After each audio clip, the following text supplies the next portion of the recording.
ইসলামী আন্দোলন বাংলাদেশ কুমিল্লা ৬ সংসদীয় আসনের মনোনীত প্রার্থী হাতপাখা প্রতীক জনাব অ্যাডভোকেট হারুনুর রশিদের নির্বাচনী গণসংযোগ কর্মসূচি আজ বৃহস্পতিবার বিকাল ৩টায় কুমিল্লা টাউন হল মাঠ থেকে আনুষ্ঠানিকভাবে শুরু করা হয়েছে। গণসংযোগের সূচনা উপলক্ষে সংক্ষিপ্ত সমাবেশে বক্তব্য রাখেন অ্যাডভোকেট হারুনুর রশিদ। তিনি বলেন, দেশের ন্যায় বিচার, সুশাসন ও দুর্নীতিমুক্ত সমাজ প্রতিষ্ঠার জন্য ইসলামী আন্দোলন বাংলাদেশ নিরলসভাবে কাজ করে যাচ্ছে। জনগণের সমর্থন ও দোয়া নিয়ে আমরা একটি ইনসাফভিত্তিক রাষ্ট্র ব্যবস্থা গড়ে তুলতে চাই। গণসংযোগ কর্মসূচিতে ইসলামী আন্দোলন বাংলাদেশ কুমিল্লা মহানগর ও জেলার বিভিন্ন পর্যায়ের নেতাকর্মী, সমর্থক এবং বিপুল সংখ্যক সাধারণ মানুষ অংশগ্রহণ করেন।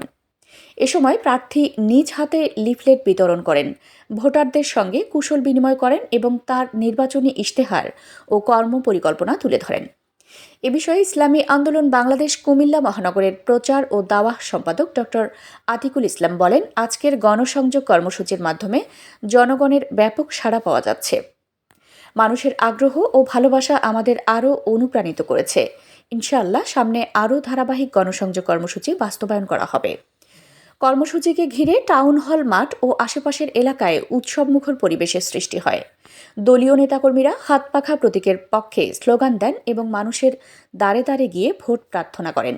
এ সময় উপস্থিত ছিলেন ইসলামী আন্দোলন বাংলাদেশ কুমিল্লা মহানগরীর সেক্রেটারি মাওলানা এনামুল হক মজুমদার, প্রচার ও দাওয়াহ সম্পাদক ডক্টর এস.এম. আতিকুল ইসলাম, ইসলামী যুব আন্দোলন বাংলাদেশ কুমিল্লা মহানগরীর সভাপতি মোহাম্মদ আকরাম হোসাইন, সাধারণ সম্পাদক খালেদ সাইফুল্লাহ, ছাত্রনেতা মেহেদী হাসান প্রমুখ।